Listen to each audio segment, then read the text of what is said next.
André e Camila decidem fazer uma investigação para resolver o enigma do roubo de 7 computadores em sua escola. Os ladrões tiveram de deixar a escola apressadamente por uma janela e foram, então, vistos pela senhora Chevalier, que estava passeando com seu cachorrinho.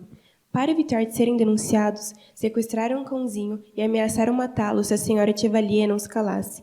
Durante a busca de pistas, André encontra, próxima à janela, uma chave mestra da escola. Apenas 2 pessoas possuem essa chave, a diretora e o zelador. Para surpresa de Andréa, o zelador não voltou à escola no dia seguinte, aumentando sua suspeita sobre o crime. Quem fez aquilo não apareceria tão cedo, mas faltava descobrir a quem pertencia o objeto perdido durante a fuga. O primeiro passo seria entrevistar a senhora Chevalier, que havia presenciado o momento do assalto. Andréa se juntou a Camila e foram até a pequena e humilde casa da professora afastada de sua função por problemas médicos e atualmente remanejada para a biblioteca, onde não se esforçaria tanto. Essa decisão foi tomada por seus superiores ao perceberem que ela já não desempenhava bem o seu papel. Com isso, evitaram sua demissão, mas não ficou feliz com o desfecho, e não era difícil encontrá-la cabisbaixa e amargurada no ambiente em questão. Bateram na porta e, como resposta, a mulher abriu e as abraçou agradecida pelo apoio. Não se viam há quase 3 dias, pois a senhora Chevalier estava se recuperando do susto sofrido. Além disso, a escola ameaçava ser fechada. Desde então, a senhora recorria ao auxílio psicológico dos vizinhos. Muito debilitada e saudosa de seu cãozinho, se recusou terminantemente a dizer qualquer coisa que impedisse a volta do amigo. As garotas imploravam para receber ao menos uma dica, um início, um caminho ou uma pista que levasse os ladrões. A velha continuava muito receosa, mas já cansada de tanta insistência, e soltou a única coisa que sairia de sua boca dali em diante. De acordo com ela, as meninas conhecem os suspeitos, e não são muito distantes. Elas se olharam atônitas. As 2 sabiam a resposta, só faltava ir atrás dela. E, para isso, precisariam de provas concretas para elaborar o segundo passo. Pediram a chave para a diretora, que se mostrava suspeita, recusando o rogo. Mas as meninas estavam determinadas e entrariam naquela escola de qualquer jeito. Armaram um plano para invadi-la naquela noite. Assim foi feito. Esperaram o momento certo e pularam muro abaixo com estacas. Se certificaram de não haver nenhum segurança por perto, mas a maioria dos funcionários haviam sido demitidos e o caminho estava completamente limpo. Adentrando nos corredores escolares, a fim de recriar o caminho do delito, as meninas se dividem para procurar por pistas deixadas para trás pelos bandidos desatentos. Camila chamou por sua amiga, que respondeu e foi imediatamente ver o que a menina achou. Era um grampo tão pequeno e insignificante a ponto de ninguém o ter visto antes delas, mas naquele momento poderia mudar totalmente o curso daquela história. O item, com uma flor rosa ornamentando sua ponta, entregava a quem lhe pertencia. Ashley, uma garota de longos cabelos negros e sedosos, pele perfeita e olhos esverdeados. Todas a invejavam pela vida majestosa que tinha, com amigos em todos os cantos, um namorado incrível e um histórico escolar satisfatório, a menina mais popular da escola. Camila e Andréa inspecionam cada ponto que poderia conter uma resposta, mas infelizmente não encontram mais nada. Voltaram para casa e esperaram que o dia amanhecesse. Depois da escola, continuariam com a procura do culpado. O segundo passo foi colocado em prática. As meninas saíram da escola juntas e foram correndo por causa da chuva que caía. Chegaram na residência dos Ribeiros, uma casa enorme que tinha mais espaço do que era preciso para a quantidade de pessoas que a residia. Apertaram a campainha e justamente Ashley atendeu, mascando seu chiclete com uma postura snob, analisando as meninas de cima a baixo. Camila nem esperou o convite e puxou a amiga para dentro da casa, onde interrogaram a menina sobre o objeto encontrado na cena do crime, para que ela se entregasse. Mas não foi isso que ocorreu. Ashley se mostrou chocada de como elas sabiam tudo aquilo e inesperadamente se ajoelhou no chão, implorando para que aquela história não fosse contada a mais ninguém. Começou a falar o que de fato aconteceu naquela noite, sobre como o grupo de amigos dela tinha se infiltrado na escola a fim de realizar uma festa com drogas, bebidas, adolescentes, entre outras 1000 coisas que não deviam ser feitas lá. Contou que se arrependeu muito e tomou mais prejuízo com aquilo do que jamais imaginavam. Mas se os pais dela ou a diretora descobrissem, seria o fim. Aquilo poderia não ser verdade, mas pela primeira vez as detetives sentiram que por trás daquela máscara arrogante vivia uma pessoa com medo da solidão e insegura. Elas precisavam acreditar naquilo. Agradeceram a Ashley por sua atenção e pediram desculpas pela acusação falsa, prometendo que o segredo seria guardado, assim como ela pediu. Em busca de mais soluções, foram até a praça mais próxima, onde levantaram a hipótese de que a diretora estava muito estranha desde o ocorrido, não deixando nem as meninas vasculharem a escola. Ela devia estar escondendo algo, talvez uma lavagem de dinheiro, e as provas estariam nos computadores. Cada vez mais motivos apareciam. A conversa foi interrompida por uma ligação da suspeita que solicitava a presença de Andréa e Camila na escola. Lá, foram direto ao gabinete da diretora e a encontraram sentada em sua mesa, concentrada em algo que parecia ser de extrema importância. Mas a atenção dos papéis foi roubada pelas meninas que se sentaram nas cadeiras e a cumprimentaram. A diretora, com uma feição indecifrável, começou pedindo a elas que revelassem a falta de empatia no caso e perdão por não terem prestado as chaves quando foram requeridas. Andréa não caiu no papinho imposto, argumentando como aquilo só parecia ser uma desculpa esfarrapada para tirá-las do caso, com medo de ser descoberta. A superior desencostou suas costas da cadeira espantada pela acusação tão séria e negou completamente qualquer envolvimento com o crime. As meninas perguntaram se havia outra suspeita além dela. O nome que a diretora soltou seguidamente à pergunta não fazia sentido algum. Senhora Chevalier, aquela pobre mulher até então fora vítima de toda a história. Como? Essa era a pergunta que as duas se faziam. A acusada notou os olhares confusos e explicou, dizendo que desde que recebera muitos pedidos dos alunos para que ela deixasse as aulas, devido às confusões que causava. Ela já tinha uma certa idade e não acompanhava com bons olhos as mudanças sofridas, recusando-se a mudar de seus métodos ultrapassados de ensino. Sendo assim, não podendo demiti-la por uma questão de humanidade, resolveram que ocupariam o espaço destinado à biblioteca, onde com certeza seria mais útil e causaria menos problemas. Neste instante, o celular da diretora toca, e ao atender, se depara com o telefonema do 11º distrito pedindo que comparecesse ao local, pois os larápios confessaram o roubo. Chegaram às 3 na delegacia, depararam-se com a senhora chorando copiosamente, pedindo desculpas por toda a confusão. Na verdade, não podia, em um primeiro momento, entregar os autores do roubo, pois Mateus, seu neto e ex-estudante do colégio, encontrava-se envolvido. Embora tenha o criado com todo amor, ele, na adolescência, enveredou-se pelo caminho das drogas e começou a praticar pequenos furtos. Porém, ao ver o sofrimento de sua avó, resolveu confessar tudo e pagar pelos seus erros, prometendo a ela que iria procurar levar uma vida honesta e honrada. Quando as 4 mulheres saíram de lá, foram tomar um café e em seguida buscar o cachorrinho da senhora Chevalier, já que esta precisaria mais dele do que nunca.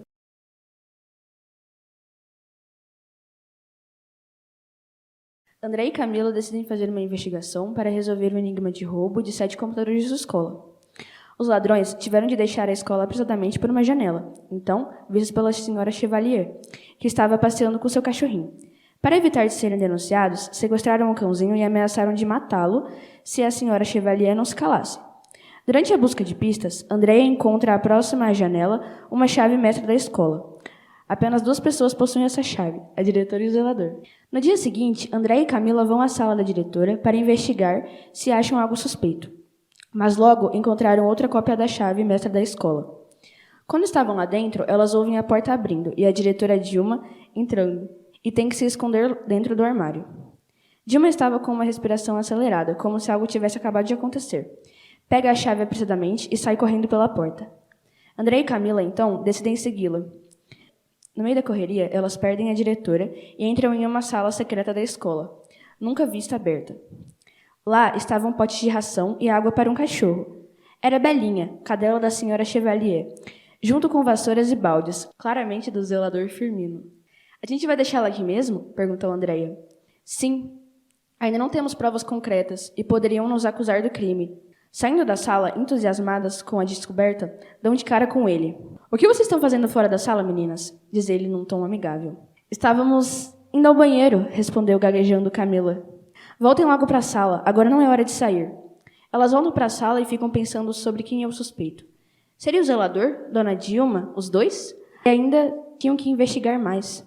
Quando, de repente, aparece um dos funcionários que avisa. Vocês duas, André e Camila, a diretora quer ver vocês na sala dela agora. Não sei o que vocês fizeram, mas foi algo muito sério. Lá estava a Dona Dilma, que aparentava estar brava com as garotas. Vi vocês duas entrando na minha sala escondidas pelas câmeras. O que vocês vieram fazer aqui? Ficamos sabendo que uma das chaves sumiu e poderia ser sua. Andréia é interrompida por Dona Dilma, que se enfurece com as duas. Não é da conta de vocês. Não devem se intrometer nesse assunto sério. Se eu ouvir vocês duas de novo bisbilhotando, serão suspensas. As duas deram uns passos para fora, com a cabeça baixa, até a quadra, e lá Camila diz: Viu? Não acha isso suspeito? Andréia concorda e sugere a ideia de dormirem na escola para procurarem mais pistas. Camila fica um pouco relutante, mas concorda. As duas se escondem no banheiro juntas e ficam lá até as portas da escola se fecharem. Camila acaba cochilando, e Andréia ouve um barulho esquisito no corredor, e decide ver o que é. É Dona Dilma, carregando Belinha no colo. Agora, Andréia tinha certeza de que ela era a culpada do crime. Ela corre para acordar e avisar Camila. As duas pegam o celular e tiram fotos dela, que confirmavam que ela havia sequestrado o cachorro. No dia seguinte, as duas estavam mortas de cansaço, mas extremamente felizes de terem solucionado o caso, antes mesmo da polícia. Camila decide mostrar para a escola inteira, sem hesitar, que Dona Dilma era culpada. Logo, a polícia aparece e prende a diretora.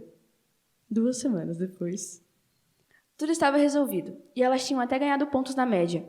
A vida tinha voltado ao normal. Mesmo assim, os computadores não haviam sido achados. Com quem e onde estariam os computadores? Por que a Dona Dilma havia roubado os computadores da escola? E como? E ela se recusava a confessar o crime. Eram dúvidas que ficavam na cabeça de Andréia, mas ela tentava esquecer, vendo a sua amiga feliz. 1 mês depois, sai nos noticiários da cidade que Dona Dilma havia sido liberada por terem poucas provas. Camila estava incomodada. Camila estava inconformada e com raiva. Como podem soltar essa criminosa depois de tudo que ela fez? Calma, Camila, logo tudo vai se resolver e a verdade será revelada, dizia Andréia tentando acalmar a amiga. Enquanto tudo acontecia, Camila começava a agir estranhamente perto de Andréia, como se estivesse com vergonha, medo de falar sobre algumas coisas. Mas ela também tentava ignorar isso. Ela não queria pensar isso da pessoa que amava. Nesse mesmo dia, iria ter a apresentação do novo diretor da escola. E era ele, o zelador, agora diretor, Firmino. Com isso, Andréia começa a suspeitar. E se não for Dona Dilma culpada? Dessa vez, ela decide não falar com a Camila para não preocupá-la. Investigaria isso sozinha. Ela decide pedir conselhos para sua mãe, que logo decide falar da Camila. Minha filha, você tem que tomar cuidado com as pessoas que você confia. Pessoas mentem, e nem sempre são o que parecem. De quem está falando? Camila. Sempre achei que ela agia de modo suspeito. Não estou dizendo que ela cometeu um crime, mas você deve ficar de olhos abertos, principalmente agora que ela está diferente. Andréia sabia que o que a mãe dizia era verdade, mas ela não queria aceitar aquilo. Fazia um tempo que ela sabia. Estava apaixonada. E doía muito pensar que podia não dar certo. Ela chorou horas naquele dia, mas sabia que tinha que fazer algo. Então, Andréia vai até a casa de Dona Dilma. Era grande, velha e um tanto maltratada. Andréia hesitou um pouco, mas tocou a campainha. Dona Dilma apareceu para recepcioná-la, com muita raiva da menina, que fez ela passar semanas na prisão, injustamente. Pelo menos na cabeça dela. Ela ia fechar a porta quando Andréia segurou e disse: Desculpe, por tudo. Eu estava errada. Quero ouvir o que você tem a dizer. Se você for mesmo inocente, podemos consertar isso e você pode recuperar o seu emprego. Dilma decidiu dar uma chance para Andréia. Não pelo seu emprego, mas para fazer justiça. Ela começou a contar. Naquele dia que eu briguei com vocês, no momento que eu estava apressada, eu tinha sido ameaçada. E com toda aquela situação, eu decidi fazer o que o criminoso mandava. Disse ela com respiração rápida, voz trêmula e medo em seu rosto. Ele? Disse Andréia. Ele, o bandido. Não sei quem foi. Foi um telegrama anônimo. No começo, não acreditei, mas preferi não arriscar. Com certeza, era um dos criminosos. Eu levei a chave para onde ele mandava, na sala do zelador. A mesma coisa aconteceu com o Firmino, um pouco antes. Acho que ele queria chaves para acabar com as provas. Espera, na sala do zelador? Quando lhe contei com ele depois, parecia tão calmo, agindo normalmente. Além disso, Belinha estava escondida na sala dele. Ele apareceu desesperado para falar comigo sobre a ameaça, disse Dilma. Só se o zelador é um número anônimo. Mas por que ele faria isso? Com certeza para conseguir o meu cargo. Ele mostrava ter raiva de morar na escola várias vezes. E devia querer vingança por algo. E naquele dia à noite? Perguntou Andréia. Estava procurando provas, assim como vocês. E achei Belinha presa por acidente. Você está certa. Eu vou revelar a verdade quando tiver provas. Obrigada, Dilma. Você me ajudou muito. Agora as coisas tinham se encaixado. Firmino fez isso por vingança. Mas se vingar do quê? Chegando em casa, Andréia decidiu ligar para Camila e contar tudo, mesmo depois do que sua mãe disse. Camila, me encontre no parque em frente à escola, rápido. As duas se encontram e Camila começa a falar devagar e baixo. Andréia, antes de tudo, tenho que te falar uma coisa. Camila é interrompida por um beijo de Andréia. Foi um momento mágico. Era como uma libertação para as duas. Elas sempre se gostaram, há muito tempo, e finalmente elas conseguiram. Foi ótimo para ambas. Mas quando Andréia estava feliz, nos olhos de Camila só haviam lágrimas. Andréia questionou. O que foi? Eu tenho que te dizer isso. Eu sei de tudo. Sei que Firmino é ocupado. Me desculpe. Como você sabe? Por que desculpas? Firmino é como um pai para mim. Ele cuida de mim desde quando eu era pequena, uma órfã sozinha. Eu dormia no quarto dele para não ficar sozinha. Ele me tratava bem. Jogávamos jogos simples e divertidos. Ele foi como minha família. Quando eu não tinha ninguém, eu precisei ajudar ele. As duas meninas chorando por causa de tudo isso, e Andréia não entendia. Ajudou ele? Pensei que nós éramos amigas. Pensei que éramos algo a mais. Me desculpe, é o preço a se pagar. Camila puxa uma faca e acerta na barriga de Andréia, que geme de dor. Antes dela desmaiar, consegue ligar para sua mãe, mas não consegue dizer nada. Camila quebra o telefone e foge para a escola. Chegando na sala do zelador, ela começa a contar sobre o que aconteceu. Andréia descobriu tudo. Me desculpe. O quê? Como você deixou isso acontecer? Agora tenho que fugir. Você não me deixou escolha. Como assim? Diz Camila. Firmino tranca Camila, que estava desesperada, na sua antiga sala de zelador, enquanto foge com o dinheiro dos computadores roubados. Enquanto isso, Andréia estava no hospital com sua mãe. Depois de algumas horas desmaiada, ela se sentia traída, literalmente apunhalada, quando mais estava exposta. Ela tinha que parar a pessoa que amava. Ela estava confusa e perguntava para sua mãe: o que houve?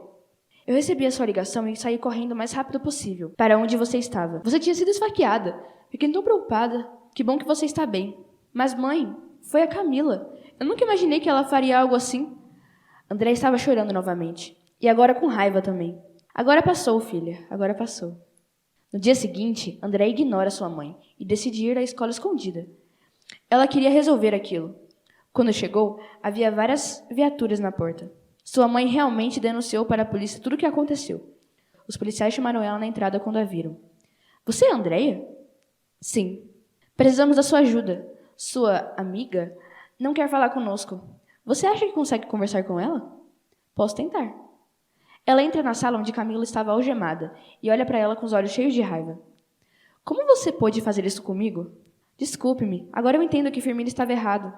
Eu não quero suas desculpas. Sinceramente, que se dane. Mas eu preciso de você para saber. Eu não quero suas desculpas. Sinceramente, que se dane. Mas eu preciso de você para saber. Onde ele foi? Fala logo. Ele fugiu e me prendeu. Só diga onde. Ele fugiu para um galpão de alguns mafiosos do Paraguai.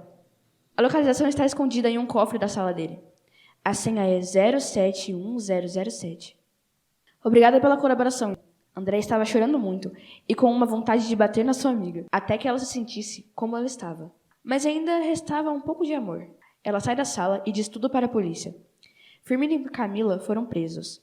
Algumas semanas depois, os computadores haviam sido vendidos. Mas isso era o de menos. Firmino só queria se vingar da Dilma, que um dia havia destruído seu coração, assim como Camila fez com Andréia. Depois de tudo isso, as duas nunca mais se viram. Andréia acabou se traumatizando e não conseguiu se apaixonar por mais ninguém, enquanto Camila sentiu pelos anos que seguiam apenas o arrependimento.